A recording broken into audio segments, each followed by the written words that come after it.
ভাবুন তো, যে পোড়া মোবিল আপনি ফেলে দেন সেটাই যদি হয়ে যায় ডিজেলের বিকল্প জ্বালানি।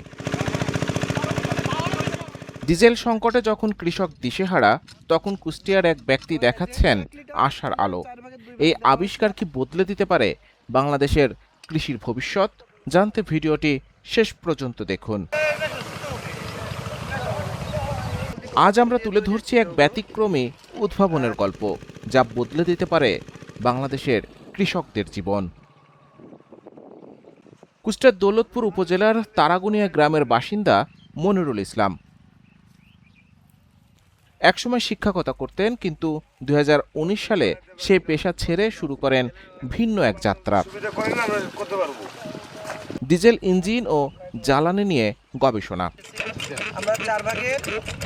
দীর্ঘ ৬ বছরের পরিশ্রমের পর ২০২৬ সালের ফেব্রুয়ারিতে তিনি দাবি করেন এক যুগান্তকারী সাফল্যের। উদ্ভাবন করেন MAD বা মেথড অব অল্টারনেটিভ ডিজেল। তার দাবি, মাত্র ৫ লিটার ফেলে দেয়া পোড়া মোবিলে ১০০ গ্রাম বিশেষ বুস্টার মিশিয়ে তৈরি করা যায় প্রায় ৭ লিটার বিকল্প জ্বালানি, যাদের দিব্যি চলছে ডিজেল চালিত সেচ পাম্প ও ইঞ্জিন। এই বুস্টারটা দিয়ে ৫ লিটার পোড়া মোবিলের সাথে ১০০ ml একটা বুস্টার দিয়ে বর্তমানে ৫ লিটার মোবিলকে ডিজেলে রূপান্তরিত করে ডিজেল হিসেবে এটা ডিজেল ট্যাঙ্কিতে ঢেলে সারা পৃথিবীর যত ডিজেল ইঞ্জিন আছে প্রতিটা ইঞ্জিন চলবে ইনশাল্লাহ। মনিরুল ইসলামের দাবি, সরকারি সহায়তা পেলে তার এই যুগান্তকারী আবিষ্কার দেশের গণ্ডি পেরিয়ে অবদান রাখবে আন্তর্জাতিক অঙ্গনে। জাতীয় তথা আন্তর্জাতিক স্বীকৃতি চাই আমি, কারণ এটা পৃথিবীতে এটাই সর্বপ্রথম। পৃথিবীতে এখনও এটা কোনো উদ্ভাবন হয়নি। ইতোমধ্যে মাঠ পর্যায়ে এই জ্বালানি ব্যবহার করে সুফল পাচ্ছেন স্থানীয় কৃষকরা। ডিজেলে ১ লিটার ডিজেলে ১ ঘন্টা সময় চলতো, এখন ৬০০ গ্রাম মোবিলে বুস্টার দিয়ে চালালে আমরা ১ ঘন্টা প্লাস পাচ্ছি। ডিজেলের চাইতে মেলা সাশ্রয়, আমরা এই ইঞ্জিনই চালাবো এখন পুরা মোবিল দিয়ে।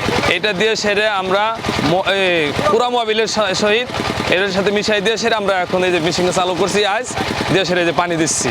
আলহামদুলিল্লাহ এখন খুব ভালো লাগছে। তেলের থেকে আমরা তেলের যে দাম যে অনেক সাশ্রয়, তেল থেকে অনেক সাশ্রয় পাওয়া যাবে, তেলের চাইতে অনেক কম খরচে এটা আমরা চালাইতে পারবো। এটা আমাদের জন্য খুবই উপকার, খুবই ভাগ্য বলতে পারেন যে মনিবার কারণে আমরা খুব একটু পাইলাম। মনিবার না আসলে বাদে আমরা এই ধানগুলো বাঁচাতে পারতাম না। স্থানীয় প্রশাসন ও কৃষি কর্মকর্তারা বলছেন, মনিরুল ইসলামের এই উদ্ভাবন ইতিমধ্যে এলাকায় ব্যাপক সাড়া ফেলেছে। পোড়া মোবিলের সাথে ওনার যে যৌগটা ব্যবহার করব সেটার কোনো নেগেটিভ কোনো প্রভাব আসলে ইঞ্জিনের উপর পড়বে কিনা সেটা নিয়ে আমরা আসলে কনসার্ন। সেই কারণে আমরা অলরেডি কৃষি অফিসকে এনগেজ করেছি। আমাদের উপজেলা কৃষি কর্মকর্তা উনি দায়িত্ব নিয়েছেন, ওনার কয়েকজন কৃষককে র্যান্ডমলি নিয়ে ওনার যে যৌগটা সেটিকে ব্যবহার করা হচ্ছে, ব্যবহার করে দেখা হচ্ছে এটার কার্যকারিতা আসলে কেমন।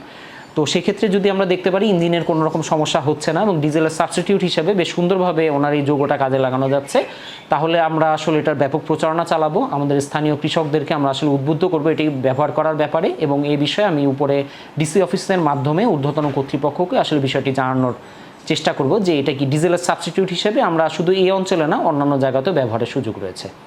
জ্বালানি সংকটে যখন দিশেহারা দেশের কৃষক, তখন দৌলতপুরের মনিরুল ইসলামের এই উদ্ভাবন দেখাচ্ছে নতুন সম্ভাবনার পথ। এই প্রযুক্তি যদি নিরাপদ ও কার্যকর প্রমাণিত হয়, তাহলে এটি হতে পারে বাংলাদেশের কৃষিতে এক বড় বিপ্লব। আপনার কি মনে হয়, এই বিকল্প জ্বালানি কি সত্যি দেশের কৃষিতে পরিবর্তন আনতে পারে? কমেন্টে জানাতে পারেন আপনার মতামত।